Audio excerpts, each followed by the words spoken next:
de los aranceles y todo lo que tiene que ver. Por eso tenemos ya allí conectado pues al ingeniero y experto pues en todo lo que son temas petroleros, profesor además del IESA, Osvaldo Ficiola, que nos acompaña hasta ahora. Doctor, ¿cómo está? Buenas tardes.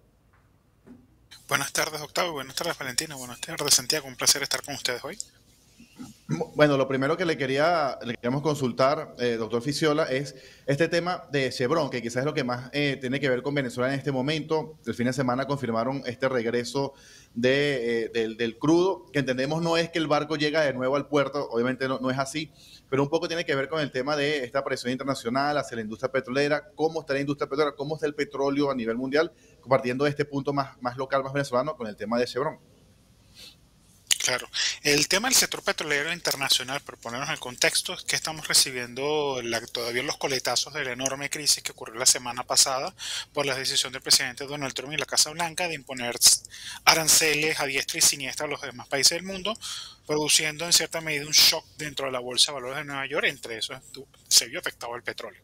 Llegó incluso a precios de $57 el barril, lo cual es un precio que no se veían sino en casos de grandes recesiones o en recesiones importantes.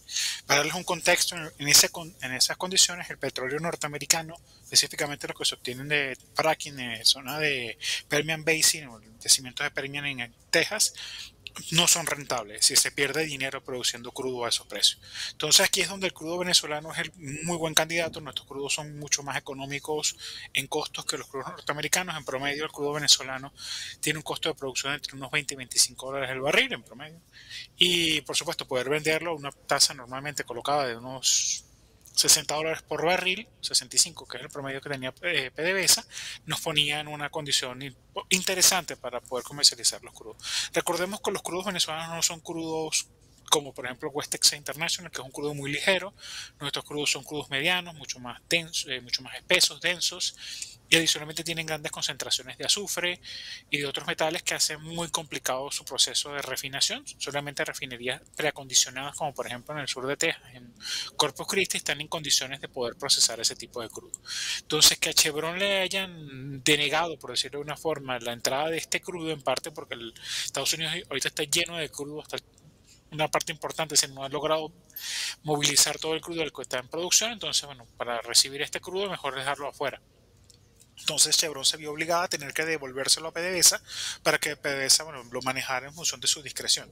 Normalmente lo que se hace en estas condiciones, porque no es que el barril de petróleo va a llegar, ¿cómo se llama? El buque va a llegar otra vez aquí a nuestros puertos y ¿cómo se llama? Descargar, sino que se hacen a través de un trasegueo en alta mar o algún otro comprador que no se encuentra sancionado que pueda recibirlo. Recordemos que también se impusieron un tema de unas amenazas de unos aranceles del 20% todo aquel que comercialice petróleo, específicamente petróleo con Venezuela. Entonces se tendría que hacer, como se dice, como está comentando, en alta mar, mediante el método de trasegado, que es básicamente que un barco mezcla crudo en alta mar con otros barcos. Entonces se pierde la trazabilidad del crudo venezolano porque se va mezclando con el de otras latitudes, por ejemplo Irán, Malasia, hasta llevarlo a un punto que ya es prácticamente irreconocible, ¿no? Ya no es un crudo venezolano, básicamente una mezcla de crudos, que eso es un poco más fácil de vender en mercados, por ejemplo, como el de la India o en China, que son mercados que están dispuestos a comprar este crudo. El problema es que estos mercados ya se encuentran llenos de crudo ruso, producto de la situación con Ucrania.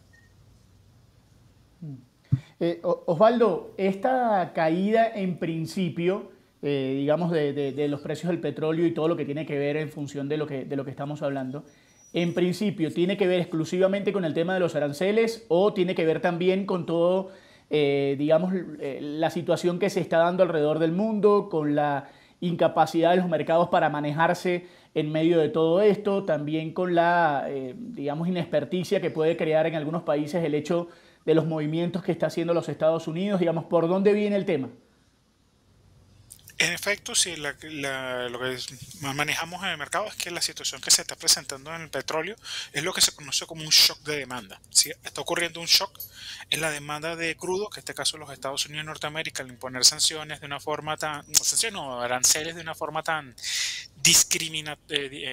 indiscriminada a cualquier parte del mundo y con una fórmula prácticamente imposible de predecir, porque los números ni siquiera coinciden con el tema de arancelarios típicos tradicionales, sino a través simplemente del déficit comercial. hace ver que entonces muy probablemente eso ya se está manejando en los grandes mercados bursátiles, que la economía norteamericana está entrando en recesión, si no es que ya lo está. Entonces, esto significa menor consumo de crudo. También está el tema de que el principal consumidor de crudo, que son los automóviles, se les está pechando un 25% de arancel, lo que va a hacer que los vehículos sean un 25% más caros, los repuestos van a ser un 25% más caros también. Bueno, en promedio no todos los vehículos tienen esa misma proporción, pero sí se está presentando la situación de que, bueno, entonces al hacerse más costoso movilizarse, va a hacer que la gente se mueva menos, consume menos petróleo. Y eso es lo que está impactando el precio. Es importante recalcar que el tema de un shock en la demanda siempre es mucho más difícil de resolver que un shock en la oferta. Porque, por ejemplo, en el caso de un shock en la oferta, podríamos hacer, por ejemplo, que se tiene planificado para mayo de este año, que es que Arabia Saudita y la OPEP Plus está discutiendo si introducir 2,5 millones de barriles diarios de crudo más al mercado como para aligerar un poco ¿cómo se llama? Los precios. Ya evidentemente con esta caída de precios muy seguramente esos números se reconsiderarán significativamente porque es prácticamente imposible que aumentando la producción de petróleo realmente la situación económica mejore en el corto plazo.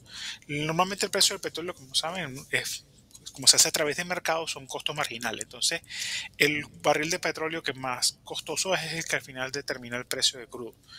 Lamentablemente este tipo de crudos es normalmente el norteamericano, dígase el que se obtiene por fracking. Entonces al seguir cayendo estos precios va a ser más difícil para la economía norteamericana poder absorberlos. Entonces es como una espiral, un círculo vicioso. Entonces es más difícil producir dinero para lo cual me hacen inversiones. Dependo más de países terceros como el caso venezolano.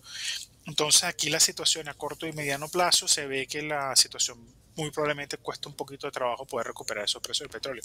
De hecho, Sí. vimos como por ejemplo algo tan sencillo como hace 4 horas, un poquito más de 4 horas, el precio del petróleo estaba en $62 el barril, pero ahora está otra vez en 60, así está perdiendo $2 el barril en menos de un día, ¿no?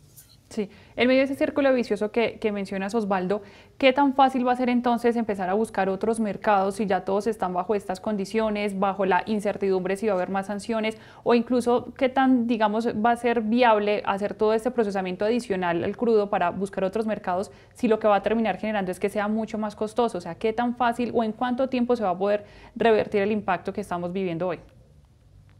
Bueno, como comentaba, el tema que se presenta cuando un crudo necesita ser colocado en un mercado que no es el tradicional es que se le pecha con un descuento. Si el precio del crudo recibe un descuento. Históricamente el crudo venezolano tenía un descuento de unos $15, entre 3 y $15 el barril con respecto al West Texas International, por temas de su condición como crudo, al fin y al cabo, un poquito más denso, pesado y sulfuroso.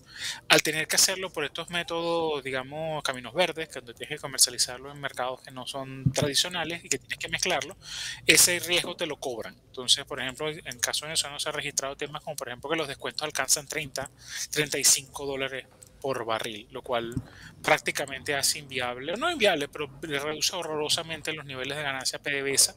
Eso fue lo que se vivió durante el 2017, 2018 y 2019, que el precio del petróleo no estaba mal, pero PDVSA no recibía la cantidad de dinero necesario porque estaba simplemente luchando en el mercado para poder colocar el crudo, lo cual lo hace todavía más complicado en esta situación porque tenemos una caída en la demanda, producto posiblemente de una recesión económica, no solamente en Estados Unidos, sino la que todavía presenta China.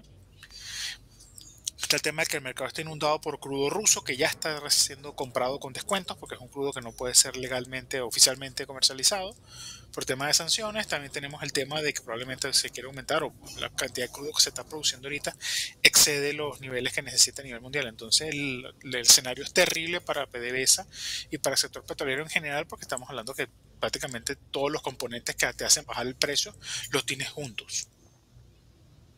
Y estaremos hablando, Osvaldo, exactamente de qué precio más o menos. Es decir, a cómo se comercializa. Si ahorita Venezuela quisiese vender su petróleo al precio establecido, ¿cuál sería? ¿Y cuál es el real, tomando en cuenta todos estos factores que tú nos estás explicando ahorita? Ok, cuando uno habla de precio real, lo que estamos hablando es al fin y al cabo de precio de mercado, porque el petróleo es un commodity internacional. Normalmente lo que se hace es una cuenta sencilla, cuando más o menos cuánto está el West Texas International, ahorita están $60. Uno le hace el descuento tradicional, que es de unos 13 a $15, entonces el crudo venezolano debería estar alrededor de los 47, $50 el barril, lo cual no es un número muy terrible, pero en cierta medida es como lo que estaría dispuesto a comprar el mercado en ese caso. Pero si se tiene que descontar, por ejemplo, unos $30, $35 para poder venderlo, estamos hablando que ya está cerca de los 20, 25. Sí, prácticamente los costos de producción.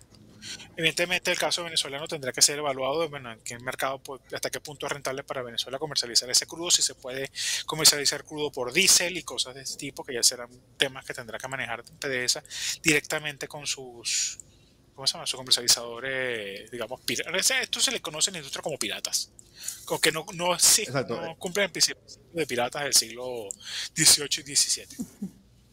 Exacto, no, no tiene un ojo tapado, pero Y tampoco. no tiene Eso un le iba a perico preguntar, aquí ¿cuál es ni el... nada de eso. Exacto, exacto. Eso le iba a preguntar, ¿cuál es el costo para PDVSA de producir? Pues usted me dice que alrededor de 20-25, es decir, que si vende sobre ese precio, pues prácticamente hay cero ganancia, ¿no? Prácticamente, sí, o muy baja ganancia, porque al fin y al cabo también depende mucho del barril, del precio del barril de petróleo, pero estaríamos hablando de que Claro. PDVSA está perdiendo casi 10, $12, o hasta cuidado, si $15 por barril de comercialización, porque también es cierto que uno de los temas que se presentan, que se comentan mucho, es que, bueno, si Chevron se vuelve pierde la licencia, entonces PDVSA no está obligado a tener que pagarle la fracción del 50% que le toca, bueno, 49% que le toca a Chevron, lo cual hasta cierto punto es falso, porque sigue siendo un socio comercial. Lo que pasa es que uno PDVSA tiene que colocarlo en un sitio para cuando se liberen las licencias, pagarle, sin contar que todavía PDVSA tiene una deuda importante con Chevron. Entonces Claro, la pero este situación que se escenario, dio, sí, no, no le sé, el pregunto, escenario va a este ser escenario, debe ser- claro, pero no es nuevo para Venezuela, porque hace 6 años, 7 años con las sanciones de Donald Trump era más o menos igual, pues Venezuela resolvió, envió. Pero tú nos dices ahora que el tema es que Rusia está ahora sancionada, que antes no lo estaba, e inunda el mercado, ¿es así? exactamente, en el 2000, y hace 6 años Estados Unidos estaba en pleno boom económico de Donald Trump y con toda la famosa curva. China se encontraba en una muy buena posición económica debido a la expansión de las políticas del Partido Comunista Chino. No tenía la crisis que tiene ahorita económica producto del, ¿cómo se llama?, de la crisis de Evergrande y de todo el tema inmobiliario, que no se dice mucho en los medios, pero la situación en China es importantemente grave, al punto de que el Partido Comunista Chino ha tenido que fomentar las industrias paralelas a la industria de los bienes raíces. Para los que no sepan, el tema de la crisis hipotecaria en China es más grande incluso que la que tuvo Estados Unidos en el 2008. Para que se den una idea de la proporción de la crisis que está enfrentando China, es verdad que me quito el sombrero por las políticas del Partido Comunista Chino y del gobierno chino, que han logrado evitar que la crisis se extienda dentro de su economía, pero eso paga un precio. Es decir, al fin y al cabo la situación económica no ha mejorado a los niveles que uno esperaría, porque un barril de petróleo de menos de $60 es algo que sería maravilloso para China. Parece ser que el único mercado que ahorita lo está aprovechando es la India, que sí tiene un crecimiento económico un poquito más sostenido y, bueno, al fin y al cabo tiene más opciones porque no está presentando una crisis inmobiliaria. La otra situación que también se presenta con el crudo venezolano, para que tengan una idea de qué es lo que está pasando, el año pasado, con fines referenciales, el Banco Central de Venezuela estaba quemando, por poner un término, aproximadamente unos $18 por barril para mantener la paridad cambiaria.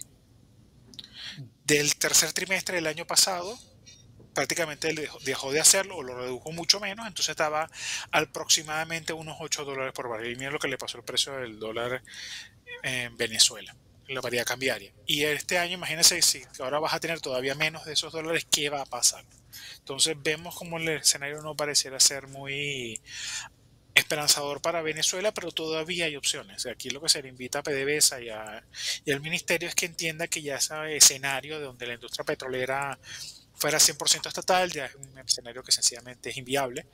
Se necesitan capitales privados que manejen dentro de la economía, mercados que no estén sancionados y, lo más importante de todo, que puedan traer dinero, porque recordemos que la industria petrolera es intensiva en capital.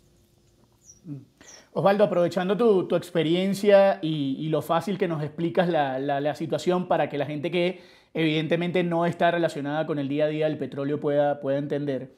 Nuestras generaciones en Venezuela han crecido con la idea y digamos, no sé cómo sea hoy, con la idea de que Venezuela siempre fue o el principal o uno de los grandes potencias petroleras del mundo. ¿En qué se encuentra hoy eso realmente? Venezuela, ¿cómo se ubica hoy con el resto de los países que también lideran esta revolución petrolera, que son los países que pueden, digamos, mantener y tener la economía en función de la cantidad de barriles de petróleo? Hoy Venezuela, ¿en qué lugar mundialmente está ubicado como para tener una idea si en realidad Venezuela sigue manteniendo esa categoría? Ok, eso es un término más o menos complicado de explicar, más o menos las generaciones un poco más modernas, para explicarle cómo éramos en los tiempos de antes, PDVSA llegó a alcanzar el punto de ser la tercera compañía más grande del mundo. Para que sea una idea contextualizar. Estamos hablando ya a niveles, lo que hoy sería Amazon, Google, de esas monstruosidades, porque, por ejemplo, la empresa más grande del mundo, más o menos en los 90, era Aramco, que es la empresa petrolera de Arabia Saudita. Hoy en día Aramco creo que es la séptima empresa más grande del mundo, simplemente con fines referenciales. Si tomamos una valoración de PDVSA en función usando los mismos análogos que se usa para Aramco con respecto a sus reservas, por reservas, PDVSA sería ahorita como la novena o décima empresa más grande del mundo. Para que se den una idea del tamaño del monstruo que es el sector petrolero venezolano. Pero debido a los temas conocidos por todos, la situación y el mal manejo de PDVSA ha perdido comparativamente con Aramco, usarlo como referencia, siendo Aramco aprovechando el 100% de sus reservas en lo que hace con su comercialización. Venezuela, en cambio, tiene menos del 10%. Entonces estamos hablando que PDVSA, de ser que podría ser hoy en día séptima, octava compañía más grande del mundo, ahorita no representa ni el 10% de esa capitalización de mercado, simplemente por el tema de que no puede cumplir con las cuotas de producción. Recordemos, sí. Venezuela producía 3,5 millones y ahora no llega ni 1 millón. Sí, exacto. Doctor Felizola, yo quería volver un poco al tema más local, con el tema de las sanciones, el tema de las empresas. Hemos visto que Chevron tenía chance hasta el 3 de abril, luego le extendieron hasta el 27 de mayo. Luego hemos visto que otras empresas están más o menos allí. ¿Usted cree que esa arruga, por llamarlo de alguna manera, puede seguir corriendo? Porque al final, pues Estados Unidos también necesita pues el tema del petróleo venezolano en las refinerías que están para Venezuela. Si el precio del petróleo baja, pues hacer fracking es más costoso aún, cuesta más. Todo ese tema también podría ayudar, entre comillas, a que se siga extendiendo el tema de las licencias. Ese es el escenario que estamos manejando ahorita en la industria petrolera, que la situación que se está presentando ahorita en Estados Unidos con el tema de la potencial recesión económica lo obliga, por lo menos, aunque ya parecía ser que va a ser como costumbre, de patear la lata, como lo digo yo, no tanto así como comentabas no se me corre la arruga, patear la lata cada mes justamente como para presionar al gobierno y presionar a Chevron y a los socios venezolanos de que, bueno, lleguen a un acuerdo para solucionar los temas políticos y otro importante, los temas financieros. Recordemos que PDVSA es una compañía que está fuertemente endeudada con todo el mundo. Uno de los acuerdos que se hizo con Chevron para poder dar la licencia es que parte de ese dinero que se le dé a PDVSA se usa para pagar deuda. Pero saben que ahorita se le cortó la licencia que tenía el gobierno de Trinidad y Tobago para recibir gas desde el campo de Mejillones y de Dragones, lo cual todo el proyecto es Cristóbal Colón, pero claro, todavía no se había movido la primera molécula de gas de ese yacimiento, porque creo que ni tubos tiene. Pero el tema que se presentó es que el que perdió realmente en ese contrato fue ConocoPhillips, que tiene una demanda contra el gobierno venezolano, específicamente contra PDVSA, para pago de deuda pendiente. Entonces, si se van a ver, más bien la situación está que PDVSA está, digamos que el gobierno norteamericano se está, no sé si disparando en el pie, pero sí en una cierta medida se está autogolpeando. Entonces, visto lo que hemos visto en las últimas semanas, que el presidente Trump ha tenido que recular, por poner la expresión, en el mundo fanáticos del armas de fuego, entonces la situación que se ve es esa. Parecería ser que en cierta medida esta situación va a ir corriendo, van a ir evaluando qué opciones tienen a medida que vaya circulando, porque no solamente el hecho del precio del petróleo que esté cayendo haga poco rentable o simplemente haga no rentable el tema del fracking, es que Estados Unidos tenía como modelo de negocio vender el crudo que se obtiene por fracking, que es de mejor calidad que el crudo venezolano, y procesar el crudo venezolano. Entonces, si se dan cuenta, se producía un spread, una diferencia de precios que era rentable. Es rentable, si de cierta medida te permite ganar dinero. Entonces, la situación aquí, pues esos $13 por barril, $15, al fin y al cabo se lo quedaba la refinería o la compañía que manejaban el tema de refinación.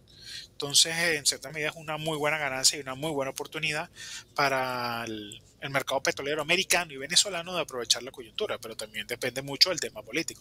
Sabemos que una de las cosas que es importante recalcar, que la semana pasada Donald Trump recibió vamos a llamarlo un shock de realidad con el sector petrolero norteamericano, que le comentó que mira, que con la situación y las políticas que estaba haciendo iba a terminar destruyendo el sector.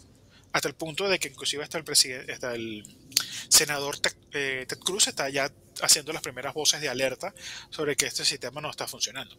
Sí, en medio, digamos, de estas alertas y de las condiciones que ya nos explicaba Osvaldo, ¿qué facilidad o qué tarea tan pertinente podría hacer que Colombia retome este tipo de negociaciones con petróleo con Venezuela, aprovechando no solo, digamos, pues, la cercanía territorial, sino también la cercanía entre ambos mandatarios? Eso es una muy buena pregunta. Esto es una muy buena oportunidad también para el sector petrolero y gasífero colombiano. Recordemos que en el tema de ustedes allá en Colombia tienen una situación de un déficit de gas Sí. importante. Es cierto que hay unos yacimientos importantes en el noroccidente del país, específicamente cerca de Panamá, pero en cierta medida eso requiere todavía inversiones, porque esos campos apenas se han probado y no se han logrado explotar. Estamos hablando de probablemente 5 o 10 años para explotarlos y poder producir tanto petróleo como gas para el mercado colombiano. Y en cierta medida es cierto, que esa cercanía no solamente permitiría a PDVSA tomar la experiencia, por ejemplo, que se ha tenido con Ecopetrol y con el sector petrolero colombiano, sino que también permitiría también recibir fondos e inversiones de grandes empresas petroleras colombianas y con historial colombiano. Recordemos que mucho de la industria colombiana y venezolana, al fin y al cabo, comparten mucha experticia, crudos más o menos relativamente similares. La posibilidad técnica que ha sido una migración tecnológica que ocurrió durante los años 2000, con parte por los empleados que fueron desincorporados de PDVSA, que fueron a probar suerte, y son uno de los principales apoyos con los que se terminó de construir la industria colombiana. Pero también tenemos la situación que el presidente Petro tiene una visión, digamos, muy verde del mundo, entonces él está más bien como fomentando en cierta medida la transición energética en Colombia, lo cual se le agradece, pero tampoco es que el sector petrolero. Aquí hago un recalco que es importante decirlo, sé que uno como petrolero tiende a estar un poquito cegado, pero es que el petróleo tiene un componente importante en la transición energética. Esto es un problema tan complejo que se necesita una visión holística. Y en el caso colombiano, específicamente, que tiene un potencial enorme para la energía renovable, igual que Venezuela, también tiene la situación de que depende del gas y depende del petróleo, tanto para ingresos como para consumo. Entonces, en cierta medida, podemos dar la oportunidad de que se crezcan estas nuevas tecnologías, pero sin torpedear las industrias que ya existen y que de paso pagan impuestos. Perfecto. Osvaldo, de verdad te agradecemos mucho haber